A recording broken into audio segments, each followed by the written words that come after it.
పరిశుద్ధుడైన మా పరలోకపు తండ్రి, యేసుక్రీస్తు ప్రభువు నీ పవిత్ర పాదములు కొందనములు. నీ కృప, మీ కనికరం బట్టి ఈ సమయమందు నీ పరిశుద్ధమైన వాక్కును ధ్యానిస్తుండగా నాయన వాక్యముల సత్యములను అతను మీరు బయలుపరిచి మీ ఉద్దేశమును బయలుపరిచి నీ ఆత్మచేత నా తండ్రి మేము వెలిగింపబట్టుకు నీ గొప్ప భాగ్యం దయచేయండి. మీ కరుణా కటాక్షం మాకు తోడు ఉంచి మమ్మల్ని బలపరచమని యేసుక్రీస్తు పరిశుద్ధ నామమున వేడుకొచ్చున్నాం పరమ తండ్రి. ఆమేన్, ఆమేన్, ఆమేన్. ఇప్పుడు చదవండి. కీర్తన గ్రంథము 102వ అధ్యాయము 16వ వచనం. ఏలయనగా చదవండి.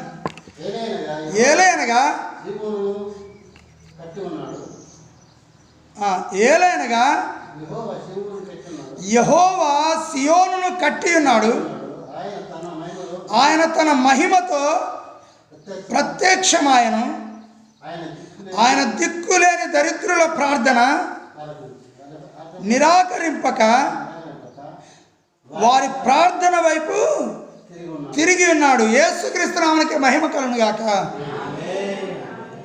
ప్రియమైన దేవుని బిడ్డలారా, ఇక్కడ భక్తుడు చెబుతున్న మాట ఏంటిదంటే, ఏలయనగా యెహోవా సియోనును కట్టి ఉన్నాడు. సియోన్ అనగా ఒక కొండ, ఒక పర్వతం. ఆయన ఆ పర్వతాన్ని సృష్టించాడు. ఆయన మనల్ని ఒక పర్వతముగా దేవుడు ఎంచుతా ఉన్నాడు, ఒక కొండగా దేవుడు ఎంచుతా ఉన్నాడు. కొండ అంటే చాలా బలమైంది. కొండ ఎలాంటిది? కొండ ఎలాంటిది చెప్పండి. ఇప్పుడు మన కొండ ఉంది, పక్కన కొండ ఉంది. ఇది మట్టితో ఉంటుంది, కొద్ది రాళ్ళు ఉంటాయి కాదు, కానీ రాళ్ళ కొండలు ఉంటాయి కొన్ని. దాన్ని ఏ బాంబులు పెట్టి పేల్చినా కూడా అది ఏం కాదు ఆ కొండకి. అంతే. ఇప్పుడు యెహోవా, ఏలైనగా యెహోవా సియోనును కట్టి ఉన్నాడు అంటే ఆ కొండలాగా దేవుడు మన ఏం చేశాడంటే ఆ కొండలాగా మన బలవంతులుగా చేసిండు దేవుడు. ఎట్లా చేసిండు? ఆ సియోను కొండలాగా మన బలవంతులుగా చేసిండు. ఆయన నమ్ముకున్న బిడ్డలను ఆ కొండ వలె బలవంతులుగా, శక్తివంతులుగా చేసిండు. అందుకే ఒక భక్తుడు అంటాడు, దేవుడు యెహోవా నీవు నా కోటవు అన్నాడు, నా కొండవు అన్నాడు. ఏంటట? నువ్వు నా కొండవి అని ప్రార్థన చేస్తా ఉన్నాడు. దావీదు ప్రార్థన చేస్తాడు, దేవా నీవు నా కొండవి, నా కొండ, యెహోవా నా కొండ అన్నాడు.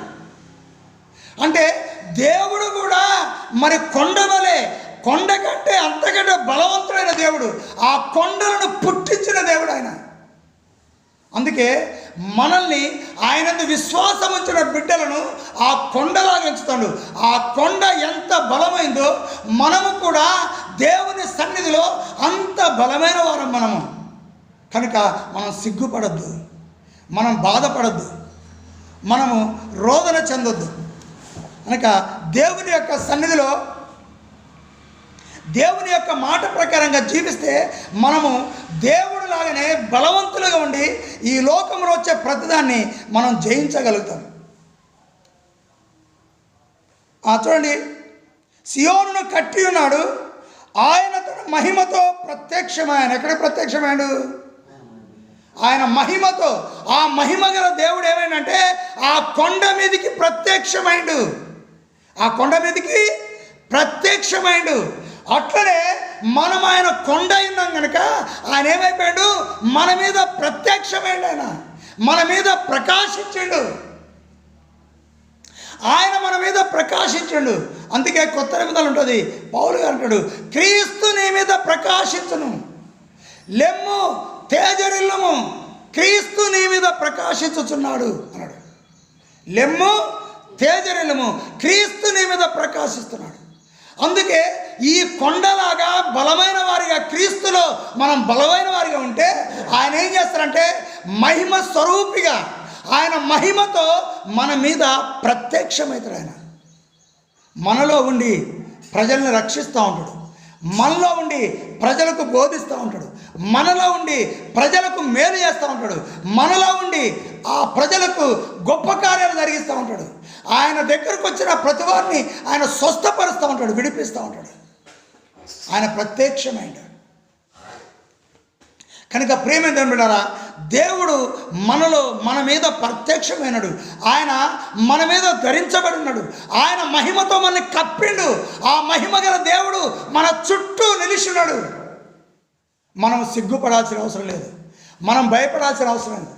ఆయన దాని మీద ప్రత్యక్షమైన సియోనును కట్టిండు, అంటే మనల్ని పరిశుద్ధపరిచిండు. ఆయన రక్తంతో కడిగిండు, ఆయన శుద్ధిపరిచిండు. ఆయన ఒక కొండలాగా మనల్ని కట్టి మన మీద ప్రత్యక్షమైండు. ఆయన మనతోనే ఉన్నాడు. ఇక మనము చింతపడాల్సిన అవసరం లేదు.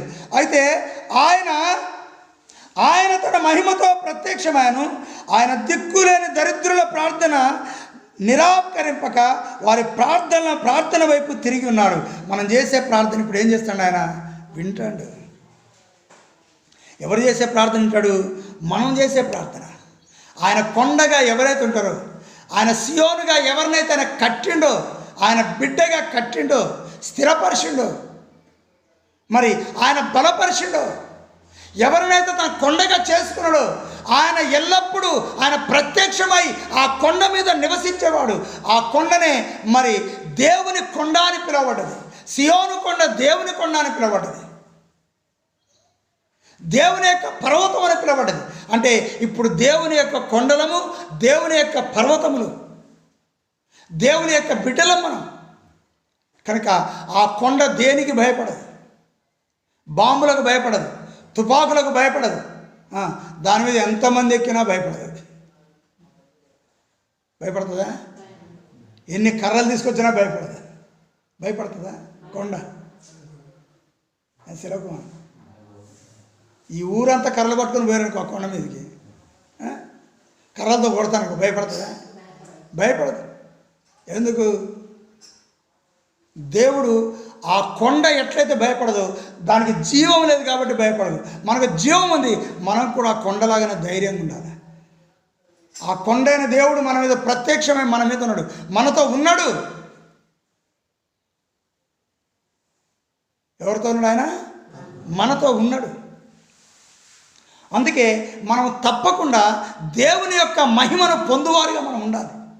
అప్పుడు మనం చేసే ప్రార్థన ఏం చేస్తాడట? దేవుడు మనం బలవంతులుగా ఉండి మరి ప్రార్థన చేసినప్పుడు దేవుడు ఆ ప్రార్థన అంగీకరిస్తాడు. చూడండి, 2వ తిమోతి పత్రిక 2వ అధ్యాయం మొదలు చూడండి.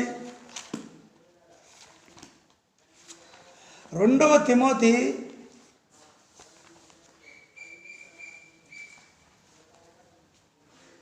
2వ అధ్యాయము 2వ వచనం దొరికిందా?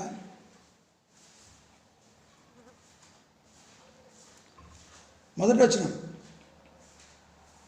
నా కుమారుడా, క్రీస్తు యేసు నందున్న కృపచేత బలవంతుడో కమ్ము. నీవు దేవుని సన్నిధిలో నువ్వు కొండవైనవు కనుక నువ్వు బలవంతుడమైనవు.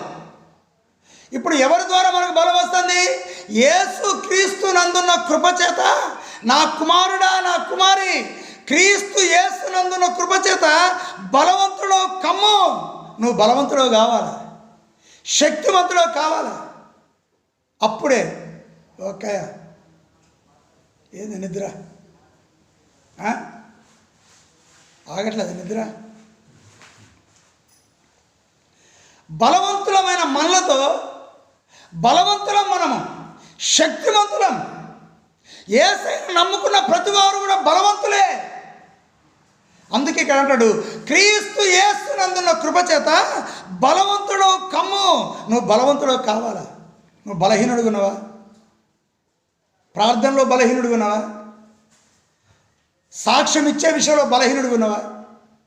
ఒకరికి దేవుని గురించి చెప్పే విషయంలో బలహీనుడు ఉన్నావా? లేకపోతే విజ్ఞాపన చేసే విషయంలో బలహీనుడు ఉన్నావా? ఉపవాసం ఉండి ప్రార్థన చేసే విషయంలో బలహీనుడు ఉన్నావా? నీ ప్రార్థన దేవుడు అంగీకరించాలంటే, నీ ప్రార్థన ఆయన నిరాకరింపకుండా ఉండాలి అంటే, నీ ప్రార్థన విని నీ జీవితంలో గొప్ప కార్యాలు జరిగించాలంటే ఏం చేయాలి?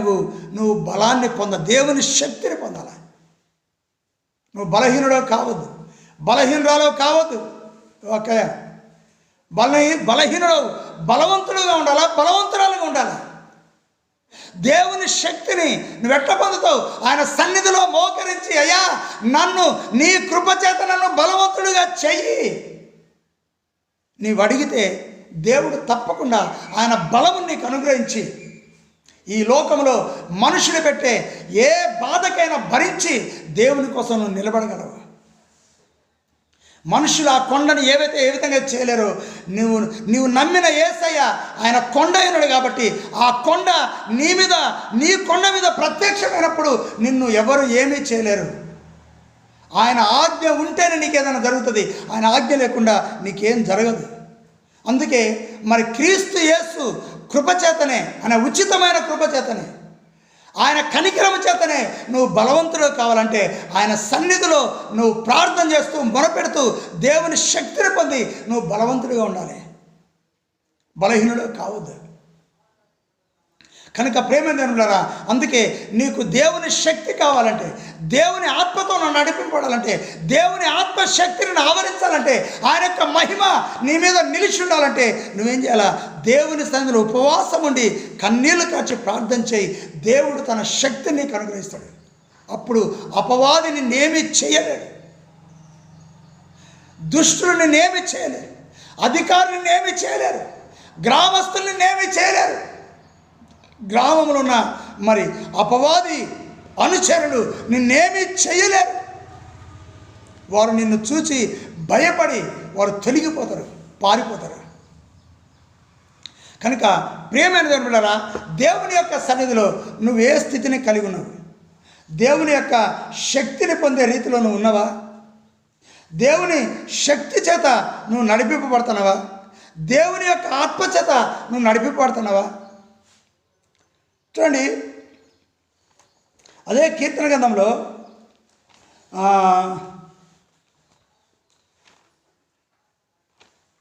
చూడండి, యెషయా గ్రంథము 9వ అధ్యాయము,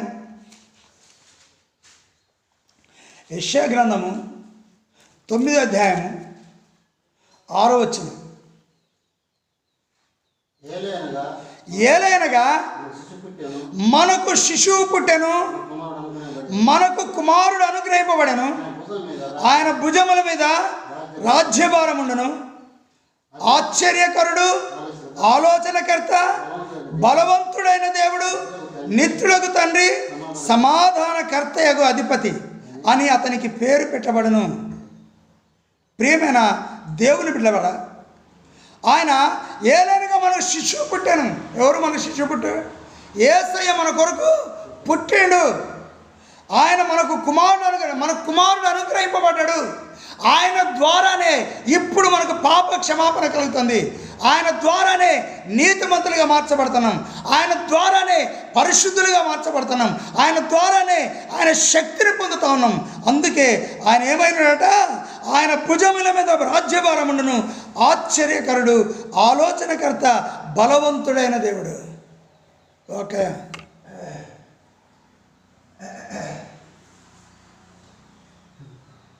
వాక్యం వినాలి. కనుక బలవంతుడైన దేవుడు, నిత్యుడగు తండ్రి. కనుక బలవంతుడైన దేవుడు, నిత్యుడగు తండ్రి. ప్రియమైన దేవుని బిడ్డలారా, ఒక్కసారి మీరు ఆలోచించుకోవాలి. ఆ బలవంతుడైన దేవుడు మనకు అండగా ఉన్నప్పుడు, ఆ బలవంతుడైన దేవుడు యేసయ్య మనకు బలం ఇచ్చినప్పుడు, ఆ యేసయ్య మన శక్తివంతులుగా చేసినప్పుడు, ఆ యేసయ్య మన్ని పరిశుద్ధులుగా మార్చి ఆయన బలవంతులుగా చేసినప్పుడు ఈ లోకంలో అపవాది మన్నేమీ చెయ్యలేదు. కనుక ప్రేమ దేవునులారా, మనము బలవంతులమైన మనము, అక్కడ దేవుని వాక్యం సెలవిస్తుంది, బలవంతులమైన మనల్ని మనమే బలపరచుకొనక బలహీనుల యొక్క దౌర్బల్యమును వాళ్ళని మనం బలపరచాలట, వాళ్ళని ప్రోత్సాహపరచాలట. దేవుని సన్నిధిలో మనం ధైర్యంగా ఉన్నాం కనుక బలహీనుల దగ్గరికి పోయి మీరేం భయపడొద్దు, యేసయ్య మనకు తోడుగా ఉన్నాడు, ఆయన రక్షిస్తాడు, విడిపిస్తాడు, సమాధానం ఇస్తాడు, మీరు చింతపడొద్దని దుఃఖపడే వారిని ఓదార్చాలి. మనం వెళ్ళి మనమే బలపరచుకోవడం కాదు, బలహీనుల యొక్క ఆ దౌర్బల్యమును గురించి మనం ఆలోచించాలి. వారిని ఆ స్థితిలో నుంచి బయట తీసుకురావడం కోసము బలవంతుడైన క్రీస్తు గురించి వారికి బోధించాలి.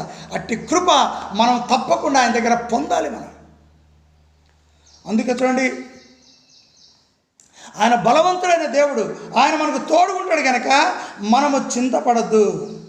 ఆయన మహిమతో మనం నింపుతాడు, ఆయన శక్తితో మనం నింపుతాడు. అందుకే అదే 102వ అధ్యాయము, కీర్తన 102వ అధ్యాయము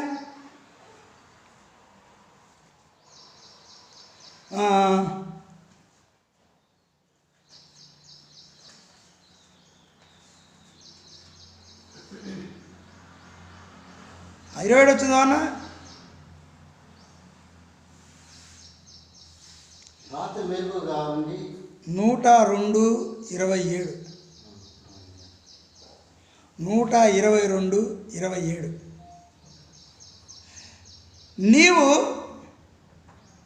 27 దొరికిందా? చదువు. నీవు ఏకరీతిగా ఉండువాడవు, నీ సంవత్సరములకు అంతము లేదు, నీ సేవకుల కుమారులు నిలిచియుందురు, వారి సంతానము నీ సన్నిధిని స్థిరపరచబడదురు. ఎంతో గొప్ప మాట చూడండి. నీవు ఇక్కడ భక్తుడు అంటాడు, దేవా నీవు ఏకరీతిగా ఉండువాడవు అంటే అప్పుడు ఆయన ఎప్పుడు కూడా ఒకే రీతిగా ఉంటాడు. చాలామంది కూడా అప్పుడు ఒకలాగా ఉన్నాడు, ఇప్పుడు ఒకలాగా ఉన్నాడు కాదు. ఆయన నువ్వు ఏకరీతిగా ఉండేవాడు. ఆనాడు మొట్టమొదటి ఆదామును సృష్టించినప్పుడు దేవుడు ఎట్లయితున్నాడో ఈనాడు మరి యేసు ప్రభుగా ఈ లోకానికి వచ్చి, దేవుడు యేసు ప్రభు ఈ లోకానికి వచ్చి ఈ లోకంలో జీవించి రక్షింపబడుతున్న ప్రతి వ్యక్తి విషయంలో ఆయన ఏకరీతిగానే ఉన్నాడు. నీవు ఏకరీతిగా ఉన్నవాడవు, నీ సంవత్సరములు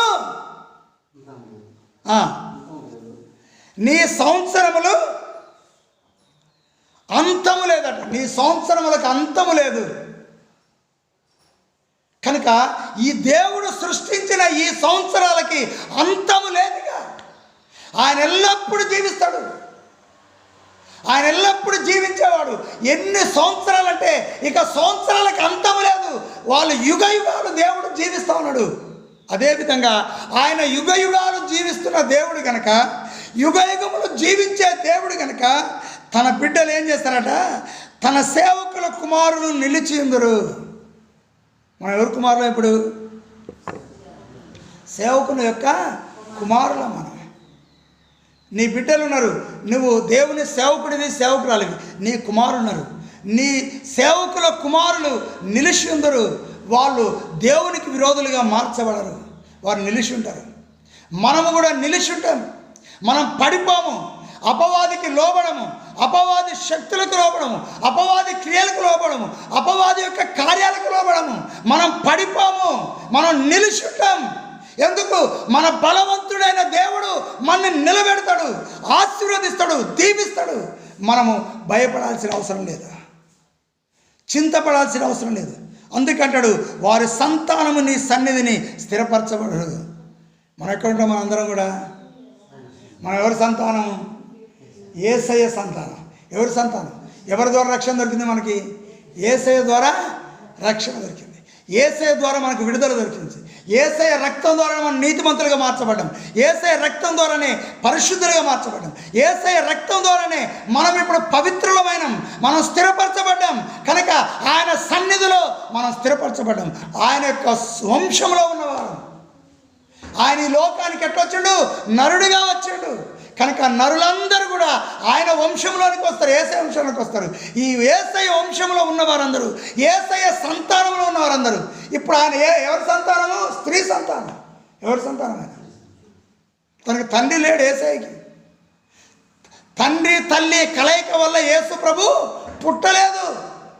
ఆయన ఎవరి సంతానము? స్త్రీ సంతానం. స్త్రీ సంతానం యేసుక్రీస్తు ప్రభు. అందుకే ఇప్పుడు రక్షింపబడ్డ ప్రతివారు, క్రీస్తు రక్తంలో కడగబడ్డ ప్రతివారు అందరూ, మనందరికీ కూడా యేసయ్య సంతానమైనాం, యేసయ్య వంశమైనాం.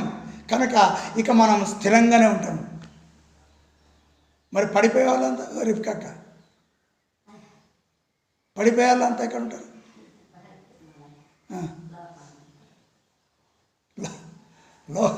పడిపోయే వాళ్ళు అంత ఎక్కడ ఉంటారు? పడిపోయే వాళ్ళంతా కూడా నాశనానికి వెళ్తారు. నాశనమే వారు అంతం, వారి అంతమే నాశనమే వారు అంతం. కనుక ప్రేమ దేవుని బిడ్డలారా, అందుకే మనము దేవుని యొక్క సన్నిధిలో స్థిరపరచబడతాము. ఆయన సంతానము, నీ సంతానములో ఉన్నవారు స్థిరపరచబడును. అంటే ఇప్పుడు యేసయ్య సంతానములో ఉన్న మనందరము, యేసయ్య వంశంలో ఉన్న మనందరం కూడా మనము స్థిరపడుతూ ఉండాలి, బలవంతులుగా ఉండాలి. మన యేసయ్య బలవంతుడు. ఆయన పేరేం పేరు? ఆయన ఆశ్చర్యకరుడు. మనం ఆశ్చర్యకరులుగా ఉండాలి. ఆయన ఆలోచనకర్త, అన్ని ఆలోచించేవారుగా మనం ఉండాలి. ఆయన బలవంతుడైన దేవుడు, మనం కూడా బలవంతులుగా ఉండాలి. ఆయన నిత్యుడు తండ్రి, మనము కూడా నిత్య కుమారులుగా ఉండాలి. ఆయన సమాధాన కర్తగా అధిపతి, మనము కూడా అధికారులుగా అధిపతుల్లాగా ఉండాలి. ఆయన ఎట్లున్నాడో మనం అట్లా ఉండాలి. ఆ శక్తిమంతుడు ఎట్లయితున్నాడో ఆ శక్తిమంతులాగా మనం ఉండాలి. ఆయన సమాధానకర్త కనుక మనం కూడా సమాధానకర్తగానే ఉండాలి. ఆ పాపక్కకి లేకపోతే ఆ ఇంకో పాపక్కకి గొడవలు పెట్టేలాగా ఉండొద్దు. ఆమె మీద ఏమి చెప్పి ఏం మీద ఆమెకు చెప్పి వాళ్ళిద్దరు కొట్లాడుతూ ఉంటే ఆ గడ్డ మీద నవ్వుకుంటూ ఉండొద్దు. అలాంటి వాళ్ళం కాదు. ఎట్లుండాలి? మనం సమాధానం కలిగించేవారు ఉండాలి. సమాధాన అధిపతి ఆయన అధిపతి. ఆయన చేతి కింద ఉన్న మనము, ఆయన బిడ్డలుగా ఉన్న మనం కూడా అధిపతులమే. సమాధానాన్ని కలిగించాలి కానీ ఒకరికి ఒకరు భేదాభిప్రాయాలు కలిగించి వాటిని పాడు చేయొద్దు. మనం పవిత్రులుగా జీవించాలి. అంటాడు ఆయన తన సంతానంలో, నీ సంతానం ఉన్నవారు స్థిరపరచబడతారు. కనుక మన కుమారుడు మన కోసం అనుగ్రహింపబడిన యేసయ్య సంతానం నుండి, ఆయన వంశం నుండి మనం స్థిరపడాలి. ఆయనలాగానే అన్నిటిని జయించాలి, అన్నిటిని సహించాలి. ఆయన శిలువ మరణమును సహించాడు, ఆయన శ్రమలు సహించాడు. మనము కూడా ఈ లోకములో యేసయ్య శిలువనెత్తుకొని ఆయన్ని వెంబడిస్తూ శ్రమపడాలి. మన శిలువను మనం ఎత్తుకోవాలి. ఆయన శిలువ, ఆయన శిలువ మోసి ఆయన మన భారమంతా మోసిండు, రాజ్య భారమంతా మోసిండు. అయితే మన శ్రమలనే శిలువనెత్తుకొని యేసయ్యను మనం వెంబడించాలి. ఆయన ఎట్లయితే శిలువ మోసిండో మనం కూడా అంతే మోయాలి. ఎన్ని భారాలు వచ్చినా, ఎన్ని కష్టాలు వచ్చినా. నేను స్టెఫెన్ గారు ఎక్కడన్నా ఆలోచిస్తానా? లేదు, మొయ్యాలి. ఏం చేయాలి? యేసయ్య మన పాప భారాన్ని మోసుకుంటా మనకి రక్షణ ఇచ్చిండు, మనకు పరిశుద్ధత కలిగించాడు. ఆయన రక్తం చేత నీతిమంతులుగా మార్చిండు. ఇప్పుడు ఏం చేయాలి? మన శ్రమలు, మన బాధలు, మన కష్టాలు మన మీద మోపబడుతున్నాయి కనుక అవన్నీ మోసుకుంటా యేసయ్యను వెంబడించుకుంటా ఆయన దగ్గర చేరాలి. ఎవరి దగ్గరికి? ఆయన యొక్క రాజ్యంలోనికి ప్రవేశాలు, ఆయన ఉన్న దగ్గరికి మనం కూడా వెళ్ళాలి. అందుకే ఆ విధంగా మన జీవితాన్ని స్థిరపరచుకోవాలని ఇక్కడ భక్తుడు చెప్తా ఉన్నాడు. ప్రియమైన దేవుని బిడ్డలారా, చూడండి, పరిశుద్ధ గ్రంథము 77 అధ్యాయాలు చూస్తే ఒక మాట ఉంటుంది. 77వ అధ్యాయము 77వ అధ్యాయము 7 వచ్చిందో అన్న?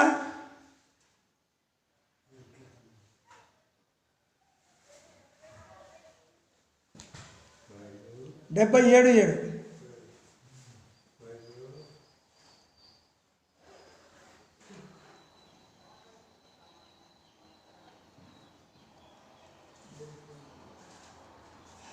ప్రభువు నిత్యము విడనాడునా,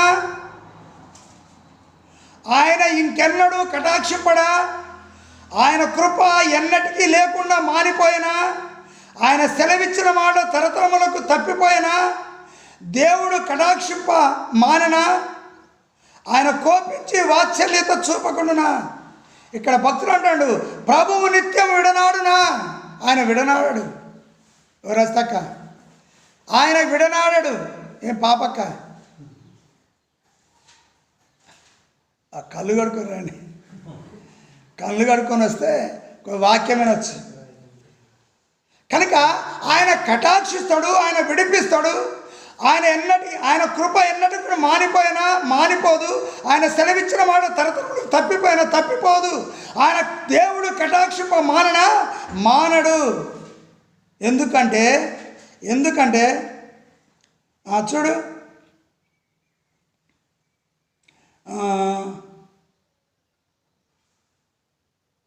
పదవచనం చదువు. దొరికిందా అన్న? 77:10 77వ అధ్యాయం 10. అందుకు నేను ఇలాగ అనుకొనుచున్నాను, మహోన్నతుని దక్షిణాస్తము మార్పు నొందననుకొనుటకు నాకు కలిగిన శ్రమయే కారణము. యెహోవా చేసిన కార్యములను, పూర్వం జరిగిన నీ ఆశ్చర్యకార్యములను నేను మనసుకు తెచ్చుకుందను. నీ కార్యమంతయు నేను ధ్యానించుకుందును, నీ క్రియలను నేను ధ్యానించుకుందును. దేవా, నీ మార్గం పరిశుద్ధమైంది. దేవుని వంటి మహాదేవుడు ఎక్కడున్నాడు? ఆయన ఆశ్చర్యక్రియలు జరిగించు దేవుడు నీవే. జనములో నీ శక్తిని నువ్వు ప్రత్యక్షపరచుకొని ఉన్నావు. నీ బాహుబలము వలన యాకోబు యోసేపుల సంతతి వారకు నీ ప్రజలను విమోచించున్నావు. యేసుక్రీస్తు నామమునకే మహిమ కలుగును గాక. ప్రియమైన దేవుని బిడ్డలారా, దేవుడి మనము నమ్మిన దేవా, నీ మార్గములు పరిశుద్ధమైనది. 13వ వచనం, పరిశుద్ధమైనది. దేవుని వంటి మహాదేవుడు ఎక్కడున్నాడు? నువ్వెక్కడ ఎతికినా దొరకడు. యేసయ్య కంటే దేవుడు, ఈ దేవుని కంటే దేవుడు ఎక్కడ వెతికినా దొరకడు. ఆయన బలవంతుడైన దేవుడు, శక్తివంతుడైన దేవుడు. జనముల్లో నీ శక్తిని నీవు ప్రత్యక్షపరచుకొని ఉన్నావు. మన జీవితంలో మనం మరణించినప్పుడు, చనిపోయేటప్పుడు, రోగములతో బాధలతో ఉన్నప్పుడు ఆయన శక్తిని మన ఎడల కనపరుచుకున్నాడు. అందుకే ఈరోజు ఆరోగ్యవంతుడు ఉన్నాం. ఈరోజు అందుకే మనం బ్రతికున్నాం. అంతేకాదు, నీ బాహుబలము చేత, అనగా తన చెయ్యి హస్తబలము చేత యాకోబు యోసేపు సంతతి వారులకు నీ ప్రజలు నువ్వు విమోచించినవు తండ్రి. అందుకే ఐగుప్తు దేశంలో నుంచి బయటికి తీసుకొని వచ్చాడు. 430 సంవత్సరాలు బానిసలుగా ఉన్న బిడ్డలను బయటికి తీసుకొని వచ్చాడు దేవుడు. నేను రిబ్కా ఎక్కడ తీసుకొచ్చాడు? ఎక్కడి నుంచి? వాక్యం వినకపోతే ఏం చెప్పలేము. అది గుర్తుండకపోతే మనం బలవంతులుగా నిలిచి ఉండలేము. కనుక దేవుడు ఐగుప్తులో నుంచి 430 సంవత్సరాలు బానిసలుగా ఉంటే ఆ బానిసత్వం నుంచి మరి యోసేపు సంతతిని, యాకోబు సంతతిని, యోసేపు సంతతిని ఆ యొక్క బానిసత్వం నుంచి దేవుడు విడిపించి తీసుకొని వచ్చాడు. ఆయన బాహుబలం చేత, ఆయన చేతితో ఆయన గొప్ప కార్యాలు ఐగుప్తులో జరిగించి మరి ఐగుప్తులను మరి భయంకరంగా వారి యొక్క దేశంలో పాడు చేశాడు. వారు కఠినులై బానిసత్వం నుంచి వారిని విడిపించకపోతే దేవుడు తన యొక్క మహిమను చూపించాడు, ఆయన శక్తిని చూపించాడు. దేవుడెంత బలవంతుడో వారి కళ్ళకు కనపడ్డది. అందుకే మరి ఆ ఫరో రాజు ఎవరో తెలుసా? యెహోవాయే దేవుడు అని ఒప్పుకున్నాడు. ఆయన యెహోవాయే దేవుడు, నన్ను దీవించండి అని ప్రార్థన చేయించుకున్నాడు. మోషతో వాళ్ళు ప్రయాణమై బయలుదేరే ముందు ఏమన్నాడు? మీరు వెళ్ళండి, ఇదిగో నన్ను దీవించండి అని చెప్పి తల ఉంచండి. ఎందుకు? దేవుడు తన కుడి హస్తముతో, తన బలము, తన బాహుబలముతో ఆయన గొప్ప కార్యములు అక్కడ జరిగించి వాళ్ళని విమోచించాడు, తన ప్రజలను బయటకు తీసుకొని వచ్చాడు. అందుకే ఫరో రాజు దానికి ఆయన తల వంచాడంతే.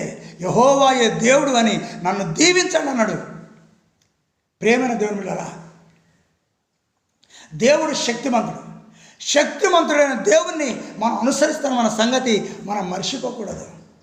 ఆ బలవంతుడైన దేవుడు మనతో ఉన్నాడన్న సంగతి మనం మర్చిపోవద్దు. మన జీవితంలో ఎన్నడూ ఆయన మనం విమోచిస్తాడు. ఆయన కొండ అయినాడు, ఆ కొండలాగానే మనం కూడా ఉండాలా. సియోను కొండనైనా కట్టాడు. అదేవిధంగా మనలను కూడా ఆయన కట్టి మన స్థిరపరచుడు, సియోను కొండలాగా స్థిరపరచుడు. ఆయన మన మీద నిలిచిన్నాడు కాబట్టి మన ఎవ్వరు ఏం చేయలేరు. కనుక దేవుని యొక్క ఆత్మయందు చూడండి, 55వ అధ్యాయంలో ఒక మాట ఉంటుంది. కీర్తన గ్రంథము 55వ అధ్యాయం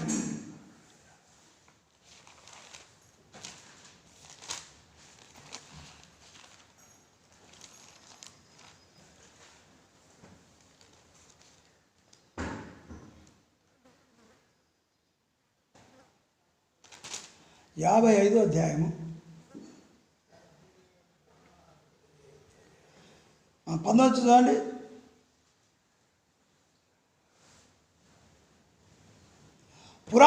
పురాతన కాలము మొదలుకొని ఆసీనుడకు దేవుడు మారు మనస్సు లేని వారై తమకు భయపడిన వారికి మారు మనస్సు లేని వారై తనకు భయపడని వారికి ఉత్తరమిచ్చుచు తమతో సమాధానముగా నున్న వారికి వారు బలత్కారము చేయుదురు. తాము చేసిన నిబంధన అతిక్రమింతురు. వారి నోటి మాటలు వెన్నవలే మృదువుగా ఉన్నవి.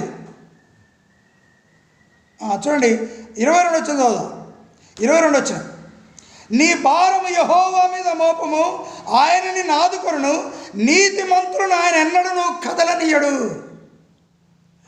దేవా, నాశన కూపములోని వారిని ఇక అంటాడు, నీ భారము యెహోవా మీద మోపము, ఆయన నిన్ను ఆదుకొనును, నీతి మంత్రులను ఆయన ఎన్నడూ కదలనీయడు. ప్రియమైన దేవుని బిడ్డలారా, నీతి మంత్రులను ఎన్నడూ ఆయన కదలనీయడు. కనుక మనం ఎవరి మీద మోపాలో, మనకు కష్టం వస్తే, మనకు బాధ వస్తే యేసయ్య మీద మన భారము మోపాలి. ఎందుకు? ఆయన భుజముల మీద రాజ్య భారం ఉన్నది. మనందరి భారాన్ని ఆయనే మోస్తాడు. కనుక మన భారము యెహోవా మీద మోపితే ఆయన మనల్ని ఏం చేస్తాడు? యేసయ్య మీద మోపితే ఆయన మనల్ని ఆదుకుంటాడు. మన ఏం చేస్తాడు? ఆదుకుంటాడు. యెహోవా, మీ భారము యెహోవా మీద మోపము, ఆయనని ఆదుకొనును. ఆ మాట చివరి మాట,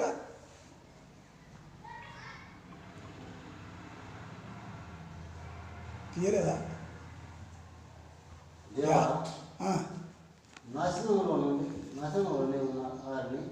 అది కాదు, 55వ అధ్యాయం ఇప్పుడు చదివిన వాక్యం చదువు.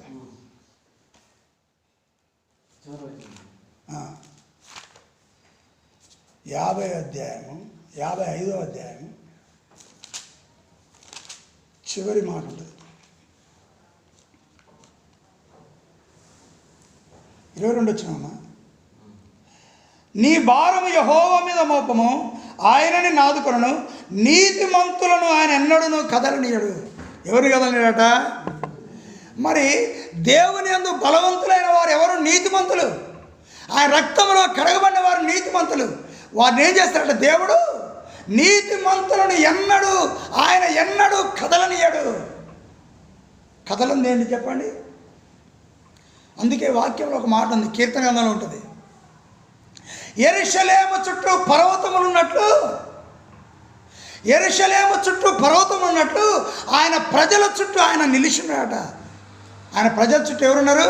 యేసయ్య ఉన్నాడు. మనందరి చుట్టూ ఎవరున్నారు? యెరూషలేము చుట్టూ పర్వతములు ఉన్నట్టుగా మరి మనందరి చుట్టూ యేసయ్య నిలిచి ఉన్నాడు. అందుకే మన ఏం చేయడు? ఆ యొక్క పర్వతమైనటువంటి ఆ పర్వతంలో ఉన్న యేసయ్య మనని కదలనీయడు. మన నీతిమంతులను ఆయన కాపాడుతూ ఉంటాడు. ఆయన కృపలో వెలిగిస్తూ ఉంటాడు. ఆయన బలపరుస్తూ ఉంటాడు. మన ఆదరిస్తూ ఉంటాడు. మన విడిపిస్తూ ఉంటాడు. మన కటాక్షిస్తూ ఉంటాడు. మన మీద కరుణ చూపిస్తూ ఉంటాడు. ఎవరైనాను మనల్ని అడ్డుకుంటే, మన మీదకి వస్తే వారిని నాశన కూపంలో పడవేస్తాడు ఆయన. 23 వచ్చిన చూస్తూ ఉంటుంది. 23 వచ్చిన వారిని ఆయన నాశన కూపంలో పడవేస్తాడట. ఎవరిని? మనని అడ్డగించే వాళ్ళని, మనని బాధ పెట్టే వాళ్ళని, మనని వేధించే వారిని. అపవాది మనని వేధించేది, అపవాది మన దగ్గరకు వచ్చి మనని బాధ పెడుతూ, వేధిస్తూ, కష్టపెడుతుంటే ఆయన మరి నాశన కూపంలో పడవేస్తాడు. ఇంత గొప్ప దేవుడు, ఈ బలవంతుడైన దేవుడు మనకు తోడుగా ఉన్నప్పుడు మనం ఎందుకు బలహీనం కావాలి? బలహీనం కావద్దా? అందుకే ఆ బలవంతుడైన దేవుడు ఆ సియోను ఆయన కట్టిండు. ఆ విధంగా నిన్ను కట్టిండు. నువ్వు అట్లా కట్టబడాలి. క్రీస్తులో నువ్వు బలవంతుడిగా కట్టబడాలి. ఏదన్నా శోధన రాగానే నువ్వు అపవాదికి లోబడద్దు. ఒక బాధ రాగానే అపవాదికి లోబడద్దు. ఒక కష్టం రాగానే అపవాదికి లోబడద్దు. ఎవరో బెదిరించగానే అపవాదికి లోబడద్దు. ఎవరో కత్తి చూపించగానే అపవాదికి లోబడద్దు. నీ రక్షణ మార్గం నుంచి తొలగిపోవద్దు. నువ్వు కదలకుండా నిలిచి ఉండాలి. కొండవలే, సియోను కొండవలే నువ్వు కట్టబడాలి. నీ జీవితంలో ఎన్నడూ కూడా నువ్వు పడిపోవటానికి వీల్లేదు. అట్టి కృప దేవుడు మనకు అనుగ్రహించడం కోసం ప్రార్థన చేద్దాం. అందరూ మోకరించండి. పరిశుద్ధుడైన మా పరలోకపు తండ్రి, యేసుక్రీస్తు ప్రభువుని పవిత్ర పాదములకు వందనాలు చెల్లిస్తున్నాం. మీ కృప కనికర బట్టి ఈ సమయమందు తండ్రి నీ పరిశుద్ధమైన సన్నిధిలో ప్రవేశించి నాన్న మిమ్మల్ని ఆరాధించి స్తుతించి గణపరచుటకు మీరు అనుగ్రహించిన గొప్ప కృపకు వందనాలు చెల్లిస్తున్నాం. అయ్యా, మేము నిన్ను బట్టి మేము బలవంతులుగా మార్చబడ్డప్పుడు నాయన సియోను వలె మేము కట్టబడ్డప్పుడు, నాయన సియోను కొండ కదా, ఆ కొండ వలె మేము కట్టబడ్డప్పుడు మమ్మల్ని ఎవరు పడగొట్టలేరు కదా. ఆ విధంగా నీ నామమును బట్టి ఆ విధంగా కట్టబడి మేము బలవంతులు ఉంటే నీ కృప దయచేయండి. నీ బలమును శక్తిని నీ ఆశీర్వాదం పొందుటకై నీ సన్నిధిలో ప్రార్థించి ఉపవాసం ఉండి మొరపెట్టే వారికి మమ్మల్ని సిద్ధపరచమని యేసు క్రీస్తు పరిశుద్ధ నామమున వేడుకొచ్చున్నాం పరమ తండ్రి. ఆమేన్.